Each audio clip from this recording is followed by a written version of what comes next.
Hello, everyone. Thank you for joining us today. Welcome to Flourish Focus, a series where we feature one on one exchanges with entrepreneurs around the world. We dig into their businesses, but also discuss about their entrepreneurial journey. I am Harsh Gupta, principal at Flourish Ventures. We are an early stage fintech fund with purpose, and the purpose is furthering financial health and creating a fair financial system. We do that by backing founders that aim to demonstrate a better way or a new way of doing business.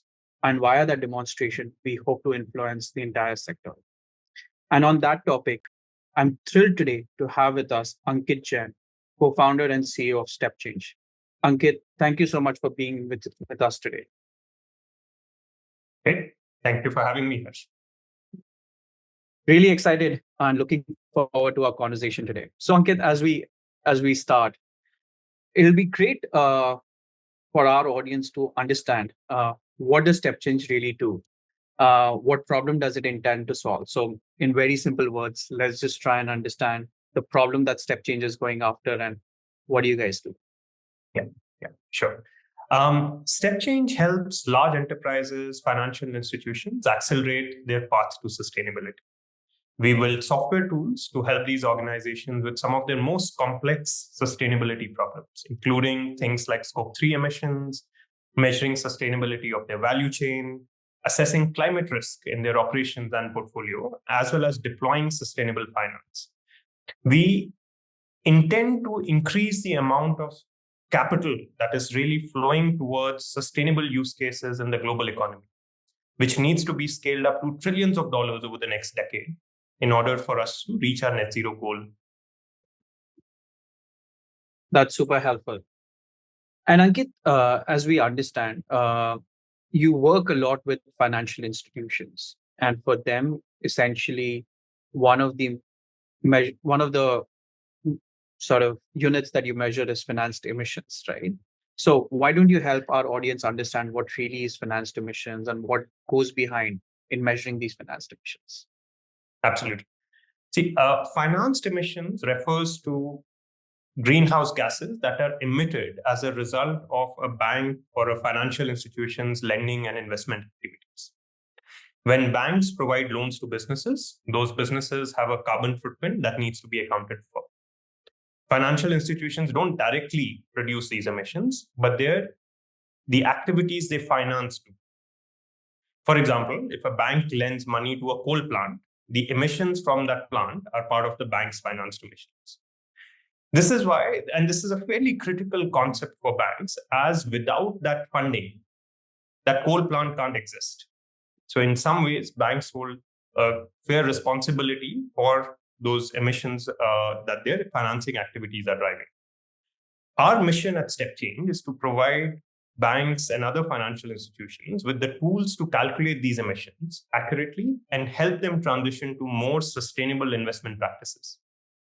In simple terms, we are helping banks understand their environmental impact, which is largely in their portfolio, and take actions to reduce that impact. Understood. And Ankit, as we understand, when we talk about financial institutions, you're not just working with banks, but there are a lot more category of institutions that y'all are working with. Yes. And these would include.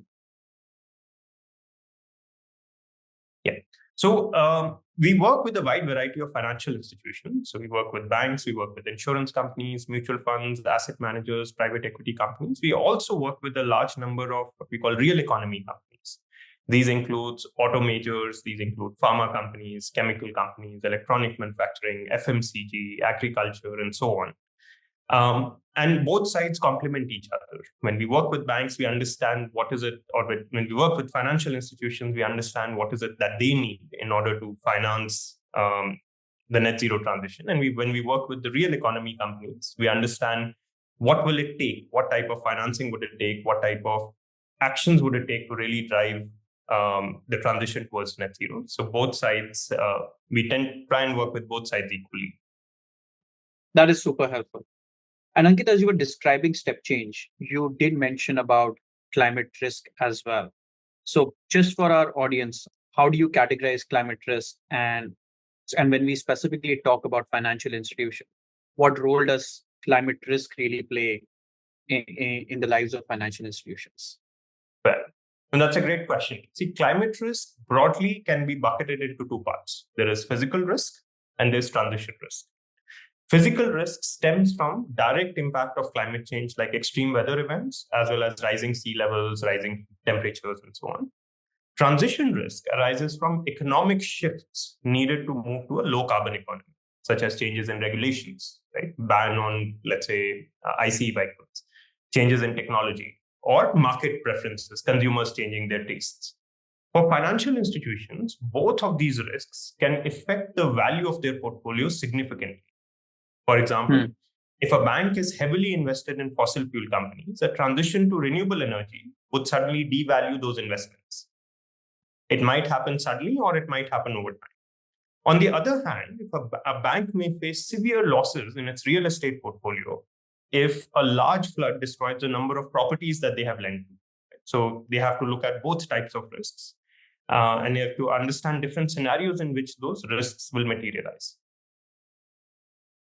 This is super helpful. So, climate risk will actually play a major role in the lives of financial institutions, and it'll also become an important aspect as they continue to grow their book and continue to operate in the sector.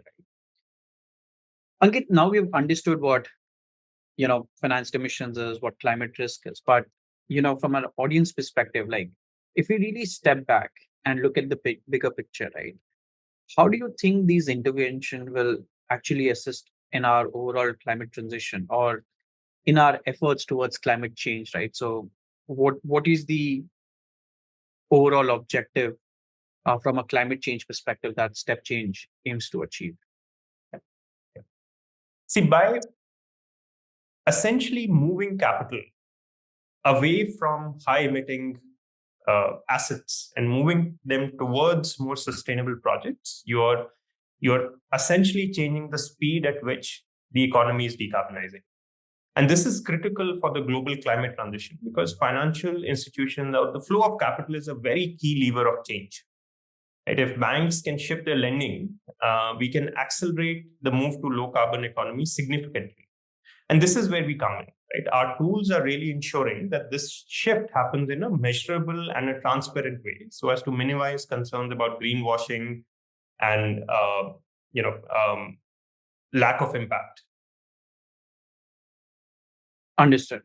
So now, again, you've helped our audience understand what does this mean and why is this important, right? Now, what will be important is also to understand what is the innovation that step change is really building, right? What is the as a startup, uh, what are you doing differently that does not exist in market today? Yeah. See, there's a bunch of different things that we do. Core innovations lies in our ability to provide highly accurate and customizable emission measurement tools for these financial institutions and enterprises. Right? For that, we have to combine three different things. We combine our deep understanding of climate science. We have one of the largest teams of PhDs and masters who understand climate science. Advanced data analytics, so you can work with millions and tens of millions of lending that large banks, large financial institutions do. Combine that with deep understanding of risk, right, and how risk works in a large financial organization, and tailor it to each bank and its strategy. So the tool needs to be fairly complex and sophisticated and customizable. Unlike a lot of other solutions that are available in the market, which tend to be one size fits all, our platform adapts to specific sectors, specific geographies that we operate in. We've gone very deep to build models for many economies in the global south, including places like India, where a lot of emission factors, climate risk models don't exist, or the quality of the models that exist is not very good. We also have the flexibility to provide tools that can run on-prem as well as in private cloud, because the type of data that we are often working with is extremely sensitive. And many banks are uncomfortable putting that data on public cloud environments. And finally, one of the things we we decided early on as we started building StepChange was we said we are not going to build black boxes. We're not going to take the data and just throw out an output and claim that hey, everything else is our IP and we can't share what's happening behind. So we take a very transparent approach to this so that banks and other financial institutions can audit the underlying data, the models, they understand, they build confidence in these models so that they can actually use these models for decision making. We've seen that that really drive adoption with most of our large financial institutions. And we're seeing that play out now with some of our insurance customers and real economy customers as well. Hmm. Right. No, I think having spent some time, what we as Flourish also realize is that the unique moat lies in the data that you collect in this segment. And more importantly, it's not one size fits all kind of a situation. It does require a deep scientific approach in addressing the problems in each of the sectors, right? And of course, we're doing a lot in banking or financial institution or financial services as a sector, but there are multiple other verticals that we're going after, and models that we're building are unique to those sectors. So that's very, very interesting. Ankit, now as we sort of move ahead in this conversation, right? Given our focus has been a lot on financial institutions, why do you think, or what is motivating really these financial institutions to act on this subject, right? And what is our regulator in that regard doing with respect to this topic? Yeah. See, there are multiple forces at play here. Banks are starting to act, both because there's pressure from regulators, and there are multiple regulators, investors, the government, the broader global climate agenda, their consumers, and other stakeholders that they work with. Now, specifically, RBI, which is the central bank in India, has been issuing guidelines for sustainable finance, issuing guidelines for measurement of climate risk, and has set up a glide path to starting to report on a number of these metrics over the next few years. There's also rising momentum with frameworks like TCFD, Task Force for Climate-Related Financial Disclosures, and Network of Greening of Financial System, NGFS. Basel has come out with certain guidelines. IFRS has come out with guidelines. So there's a lot of global push that as a responsible financial institution, you need to start measuring and reporting these metrics around climate risk and sustainable finance and start acting on them. We also see that the Indian government, through the Ministry of Finance, has been pushing, especially the public sector banks in India, to start working on this, to set up green cells, to increase the percentage of sustainable finance in their portfolio, to start to take action to measure climate risk, and many other initiatives that we're seeing them drive. And finally, there's, of course, many Indian banks, as you may be aware, are not just listed on Indian exchanges, but also often raise capital from global markets. Right? And there's an increasing expectation from sophisticated global investors that these banks measure, report, and reduce portfolio emissions, as Right. well as climate-related financial risks. Right? The other part, which is getting banks to move, is realizing that climate is a real risk that is sitting in their portfolio that they are not necessarily measuring today. They are realizing that with extreme weather events, with the transition happening, they need to be more cognizant of these risks. They need to start measuring these risks and slowly start to move away from the sectors that they finance today to more climate resilient sector and more sustainable finance instruments. Super helpful. And as you were talking about, reporting on financed emissions, StepChange has recently entered into a partnership with PCAF, which I know is a big achievement for us. Would you like to talk to our audience about what is PCAF and what does this mean for StepChange? Yeah, absolutely. No, we are super excited about our recent partnership with PCAF. PCAF stands for Partnership for Carbon Accounting Financials. It's a global initiative it's an industry-led initiative that provides a standardized framework for financial institutions to measure and disclose their financed emissions. Because originally, when the GHG protocol came out, it didn't have very specific guidelines for how financial institutions should measure what's called category 15 or investments. So PCAF essentially filled that gap. As of last month, as you were sharing, we've now become the fourth PCAF accredited partner globally and the first one in the global south. Right?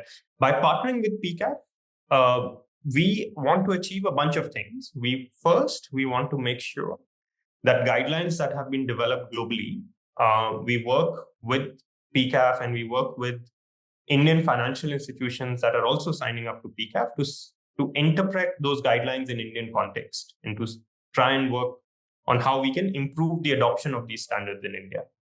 Second, we also want to provide feedback on things that PCAF can improve on. There's a lot of specific things like agriculture loans, which in India tend to be largely personal loans, which is not something that PCAF has yet solved for, where there's a lot of emissions that continue to sit. So there are things like this which are specific to developing economies, specific to global south, which require representation from financial institutions and service providers in order for these the right methodologies to be developed. So we're working closely with PCAF on some of that. In fact, last month, we joined hands with PCAF to do a closed room launch in Mumbai, which was attended by some 25 leading financial institutions, RBI, as well as the Indian Banks Association. And we are hoping to work with PCAF very closely over the next months to finally launch the India chapter and start working towards making these methodologies more relevant to Indian financial institutions. Congratulations, Ankit, on this partnership. I think this is a major milestone in StepChange journey. It's a strong testament as well to the product and the work that both you and Sid have done in this segment. So kudos to you and the entire team. Thank you. Ankit, as we talk about both financed emissions and climate risk, right? Today, a lot of it is happening, as I understand, at portfolio level, right?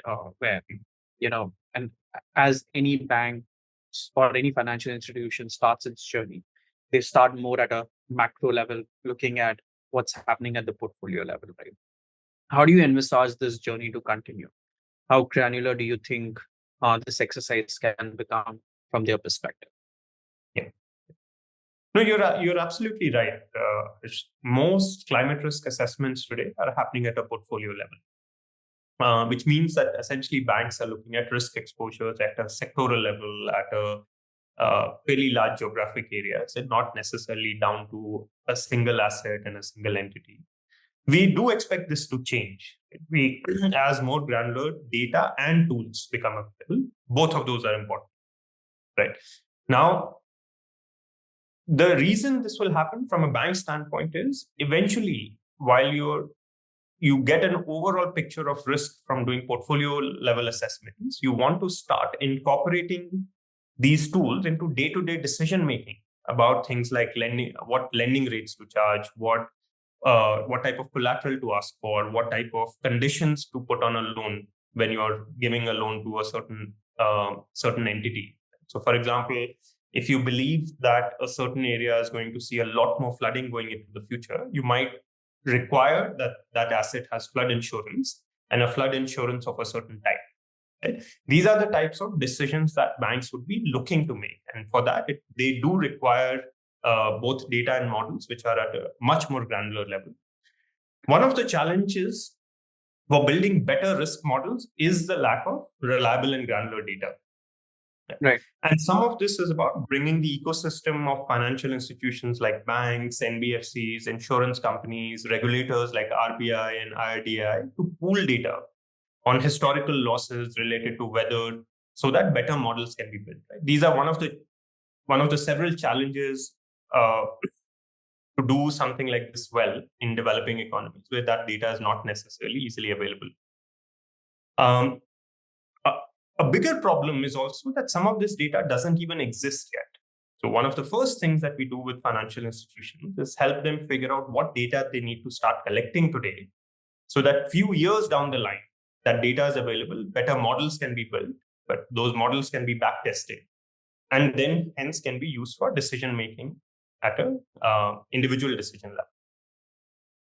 Right, right.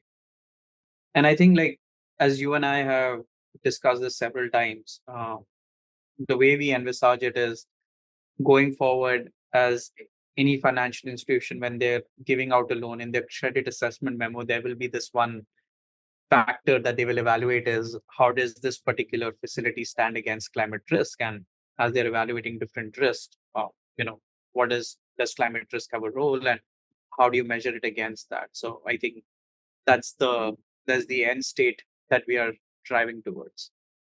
Uh, so again, now just to bring it all to life for our audience as well, who are some of these financial institutions? Who are some of these customers who have actually taken sort of a lead in this segment? Would you be comfortable sharing some of the names and some of the companies that you're working with? No, so while I can't disclose a lot of the names, I can say that we work with most leading banks in India. We are working with 5 of the top 10 banks and 8 out of the top 20 banks, I believe, as of last month. Few of them that I can name include the top 3 banks in India: State Bank of India, HDFC Bank, and ICICI Bank. Um, and I can also call out the fact that we work with some of the most sustainable banks in India, where either they were one of the first ones to set SBTI net zero targets, or first ones to come out with green bonds, or first one to come out with green deposits, etc. So we work very closely, and in fact, we work with some of them to set net zero targets as well. But all of these start with, it's a journey. Initial conversations tend to be largely exploratory, right? They're trying to understand what financed emissions are, why they should care, how should they think about climate risk. Is it something that will happen in their planning horizon, which is typically 3 to 5 years, versus climate often plays out in much longer time horizons. But slowly, as I was talking about, with regulators, investors starting to push, the government starting to push, the tone is changing from words to action. Right. Most of the banks today are coming out with RFPs. They want to know how to start measuring emissions accurately and not just high-level estimates. And many of them have, in fact, started reporting this year as part of their annual statements. More important than any of that is now we're seeing conversations not just about measuring financed emissions, but reducing emissions. Right? And we are working with many of them on how to decarbonize their portfolio in a way that it meets both their business goals as well as regulatory requirements. To give you a sense of how big some of this has become, over the last 12 months, we've measured nearly 600 million tons of CO2 in financed emissions just for our Indian banking customers. If I include others, it goes even larger. That's about 20% larger than the country of United Kingdom. Represents somewhere close to 20%, 25% of India's emissions as a whole. So it also gives you a sense of how large this can be. And if you're able to really influence these banks to decarbonize, you can have a very meaningful impact on the overall global transition to net zero. Very fascinating. And Ankit, in your experience, have some of these conversations, or in some of these conversations, is there a lot more awareness? Is there a lot more seriousness on this topic? At what level are these conversations happening? What departments are you dealing with? Just to give our audience a sense of that as well. Yeah. So there's definitely a lot of seriousness that we are seeing. It is what used to be often a conversation with sustainability manager, risks analyst, etc. Suddenly, we are seeing it as often the chief risk officer, the CFO, executive directors, sometimes even board members who want to think about this, because it's becoming clear to banks that this is an extremely material topic and that they need to understand it at a leadership level, because its impact on overall risk management for the bank, as well as their long-term strategy, is going to be huge. And for companies that we work on the real economy side, it is almost equally important, right? For many of them, especially when you think about the automotive sector. If you don't have a real strategy for building electric vehicles and taking a lead on that, you won't be around a few decades from now. Right? So for many large companies, this is a once in a century transition that's happening, right? And they have to really move very quickly on that. So we are seeing, there's of course varying degrees of seriousness, even in the same sector. But in a lot of sectors where this is a material issue, we're seeing very, very high levels of seriousness and often end up getting to work with senior stakeholders. Super. This is very insightful. Thank you, Ankit, for sharing. Now, in our last segment, I just want to shift gears a little bit, and I want to talk about you as a person and about your personal journey and your personal motivations. I know you've had an amazing career. So, Ankit, what drove you to, enter the startup world, and more so, why climate as a space? Yeah, sure. Um, I can go on about this, so I'll try and keep this short and to the point. See, I've always been passionate about sustainability. That is something as far as I can go back, I remember that this was something that was important to me. I think what gave it an additional push, perhaps to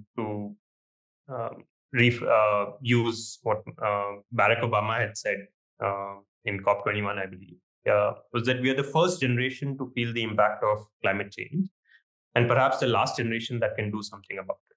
So while there are a number of important problems that have to be solved globally, right? Whether you think education, whether you think healthcare, whether you think poverty, climate is one which has a near term urgency that other problems perhaps don't.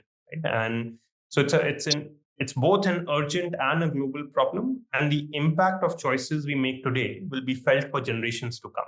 So it gave it a level of seriousness for me,